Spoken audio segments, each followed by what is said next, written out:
I wouldn't be telling you if they were still here.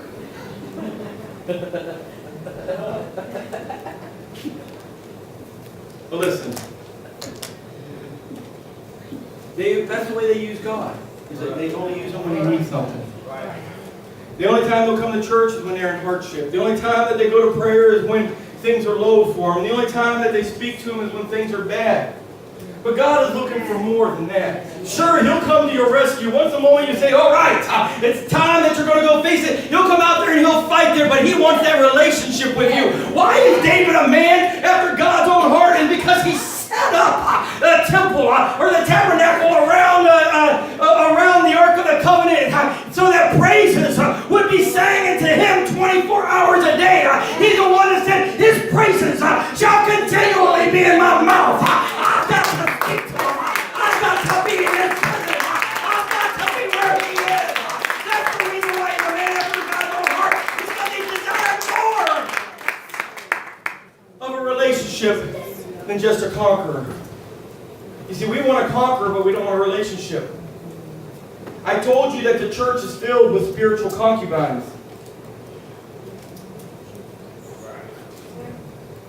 The church is filled with spiritual concubines. A concubine was something there just for the pleasure of the king when he was looking for something. They get all the pleasures of the palace. They get to live in the palace. They get to eat all the foods of the palace. They get the cleanliness of the palace. They get all of the nice wardrobes of the palace. They get the palace. But they don't necessarily want the relationship. They just want the occasional touch. They, woo, and they're good to go there for a little while longer.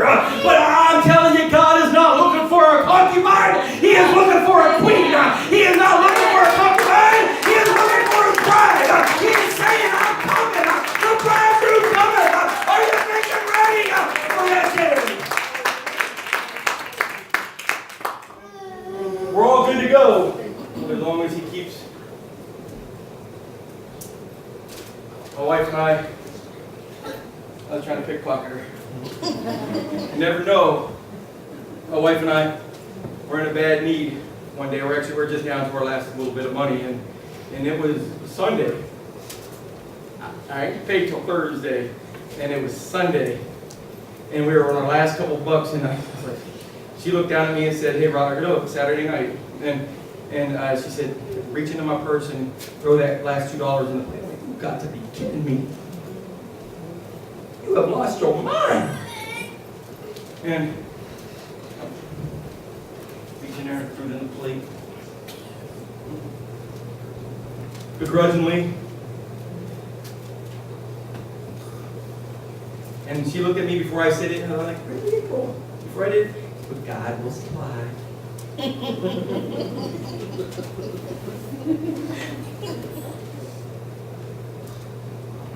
And women. I threw in, it was only $2 or $3, it wasn't much. And it was just our last $2 or $3. What was I really going to do with $2 or $3? Well, I had a plan for that $2 or $3, just so you know. I was on this diet, and I had one free day a week, and I was going to go into automated packaging system. I was going to go in the lunchroom, and I had these Twinkies, or not Twinkies, there was some kind of cupcake or something in there that I just had my eyes on all week long because I wasn't eating them all week. But tomorrow was going to be my free day, and I was going to eat my flesh. You got to have those Twinkies. You got to have those cupcakes, or whatever it was that I was looking for. I think they were actually zingers is what I was looking for. The pink ones, the coconut on it, and they were really good. Anyways, my stomach was, I want to have those zingers. And I'm just going to wait though, because I'm trying to lose this weight. Maybe I'll stop it. But I'm just going to wait till Sunday, and I know I have $3. Tomorrow I'm going to walk in there on my free day, and I'm going to buy those zingers. And now my wife's saying, take that money, and the lion within me roared and said, you want those zingers?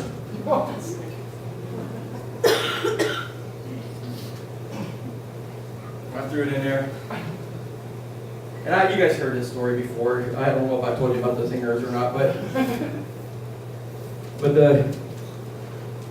before church was over, people were coming over and they were shaking our hands and hugging us like they do at the end of every service. And I noticed that every time that somebody shook my hand, they were placing some money in it. There's a pack of zingers.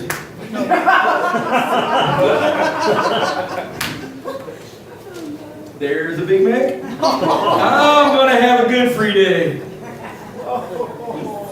I can have me a soda pop. And I put it all in pockets. It was everywhere. My wife and I got home and we just kind of unloaded our pockets because women were doing the same thing to her, and she had it in her pockets, in her purse, and in her shirt, and I'm not sure where else, but she just had money everywhere. We're just like dumping our pockets out, and it was, you know, said nobody had done that in a long time, so just so you know. Anyways, and we emptied it all out, and we counted over $250 there that day. But I wonder what would have happened if I submitted to the roar. Right. You know what I would have went home with? If I submitted, $2 to $3, whatever it was that we had. I would have went home with a zinger. The singer.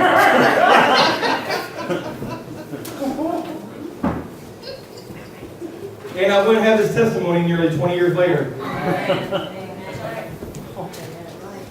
The next day was Sunday, and then the following Monday, we went to our mailbox and there was another check for $350 again. But I often believe that if I was to go home and say, keep it at a zinger. The zinger is all that I would have had. That's why I often talk about tithing. And I don't mean to go off on all this stuff because I am like way behind schedule. But that's why I often talk about tithing sometimes. In the manner of, it's important. I'm not because I need your money. The church don't need your money. Not everybody's money. We do need a few of you to shoot away. Don't take it away. Listen, we're not. Won't get me now. There, God. We're real good, man.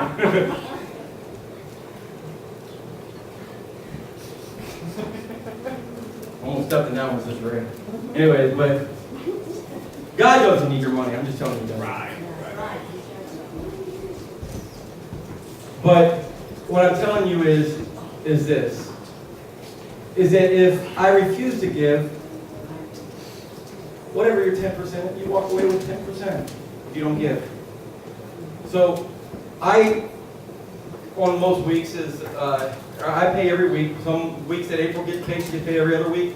We walk away with, or we give a decent amount of money on those weeks that she gets paid, and then we give a little bit less on the weeks that I just get paid. But we're giving something every week, and I know that I can have another truck payment, a big truck payment, if I didn't give money to the church. I recognize that.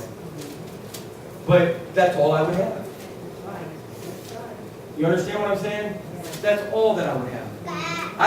I remember when I was getting saved, or when I first got saved, and I was giving money to the church, and I was giving my 10% plus some. I know it was more because I wasn't making $200 a week, so I would throw $20 in the plate, and for my tithing, and I didn't know what the. I'm like, man, there's times I'm like, man, I really could use that $20. I'm like, really, what am I going to do with $20? I mean, I can't do a whole lot. I can't buy a truck with it. I can't, I can't do a lot with it. So I just put it in there. But you know what? And then there were times that we came on some hard times in our life, and we really didn't budget correctly, and we didn't do some things correctly, so we didn't pay. And you know what? We really had a hard time while we were going through that. But my wife and I made up our mind quite a few years ago. We said, you know what? Enough is enough. We are going to pay. We're going to pay regardless. If we have to not eat or whatever, we're going to trust in God. Amen. And I know that's a hard decision to make. I understand it's a very difficult decision to make, and I know that some people have been making it recently, and and I'm not putting anybody out, but I'm just saying they made those decisions here recently, and when you're still trying to get on your feet, it's very tough. But guess what? You can say, I could have saved every bit of money and not go in there, and I would have had enough, not even to feed my kids for a full week. That 10% is not a lot. I can save, let's just say my tithing was $100 a week, I can save that $100 a week, and I'm not going to be able to get a cell phone, I'm not going to be able to get a new car payment, I'm not able to do, guess why? Because it's not that much money. It's God's money. So listen, you can walk away and say, okay, I'm able to eat a cheeseburger, or okay, I'm able to have my zingers, but that is all that you're ever going to have that week. But you know what? God says, I've got cattle on a thousand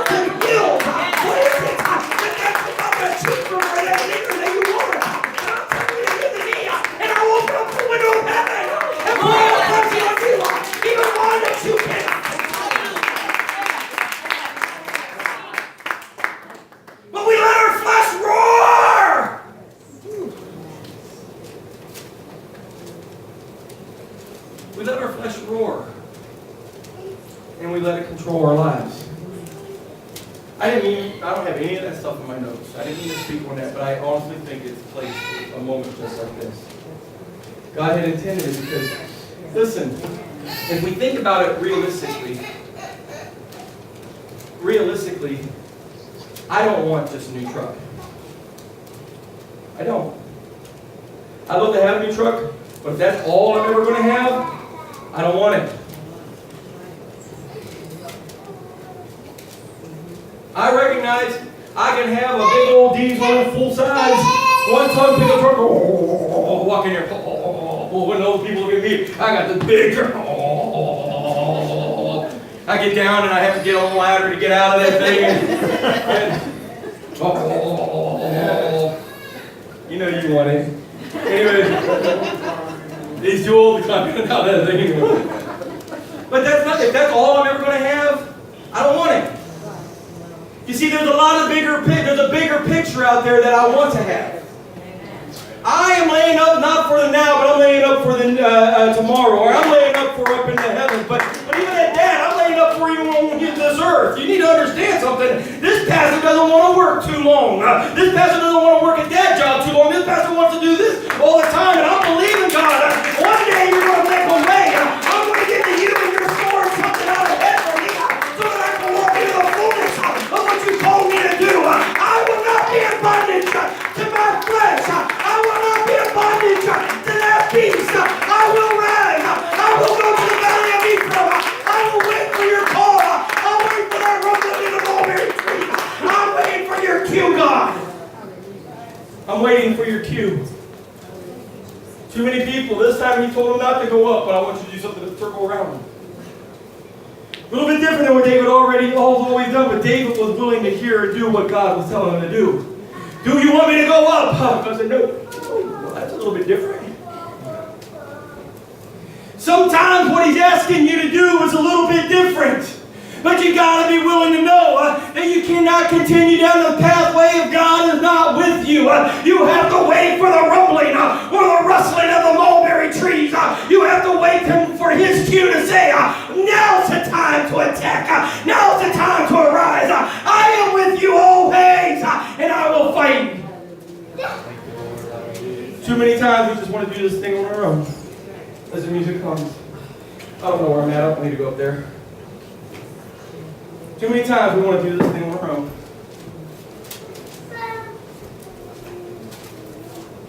I just don't want to do it. Right? Or too many times we don't even want to look at it.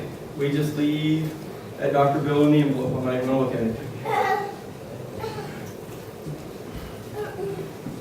We just avoid it. Oh, that was just my candy. But David said, well, wait a minute, let me inquire of God. Before he went in, after the battle of Ziklag, or after Ziklag, they came into Ziklag and took his wives and his children and burned the city down. And they were thinking to stone him. He went in and he said, give me a minute. Give me a minute. He went down. The Bible says that he encouraged himself in the Lord. And it said that when he encouraged himself in the Lord, he said, I feel you were with me, God. Just like I felt earlier today. God is here today. Amen. He got encouraged in the Lord. And he said, shall we go? Shall I pursue? And he said, pursue, for thou shalt surely overcome. All right, I'm going to pursue. But now he's facing the enemy, and he's feeling the Holy. He inquired of God, and he said, God, shall we overcome? Shall we pursue? Shall we go after it? And God said, no. And you're like, oh.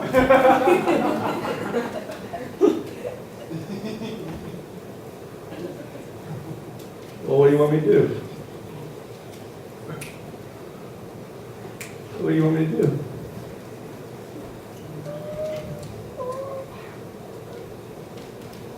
See, there's not enough people inquiring of God. There is not enough people inquiring of God. For example, after I inquired of God about that truck, I didn't make another phone call. I was supposed to have a conversation with the guy the next day about what I wanted to do. But I already inquired of God. I said, shall I go? And he said, no. There's not enough people inquiring of God. You want to listen to what I'm saying? There's not enough people inquiring of God. We feel like, oh, yeah, God's blessed us and we need to go at once. I know that I can afford another couple $100 payment on top of what I'm paying. God has blessed me. I'm going to go. But he said, no. Oh. Well, that just messed everything up. That messed up my plans. Well, how do you want me to do this, God? I want you to circle around and I want you to pay off your credit card over here, and I want you to pay this, finish paying your medical bill over here, and I want you to finish doing this over here, and you know, you got this over here that you need to get caught up, and you need to do this over here before you ever worry about that truck. I'll give you the money for your tires, don't worry about that, but I want you to worry about all these other things before you worry about that. And so, I inquired of God, and He gave me a different plan. Well, God, those things are getting paid. Because you're still in debt to Him. Make it so that you're not. And I ask you tonight, what are you in debt to? I'm not talking money. I'm not just talking money, but what are you in debt to? Well, I was talking to Kelly last week. He said he's trying to get out of debt. Well, that's good. That's exactly what we all need to be doing. Because you know what? When they have debt on us, or when we hold debt, we're in bondage to that debt. I'm not saying that. A lot of us have debt, like Kelly. We're all in the same place as Kelly is. But we're all trying to get out of it. But do you really have a plan? Are you completely out of it? He has a plan. Why? Because I believe that he's inquired of God. God gave him a plan to do it, and he's working on doing it. Actually, we already finished it. And he already finished it. How about that? Praise God. Yeah. We can do this. Let me do it for you.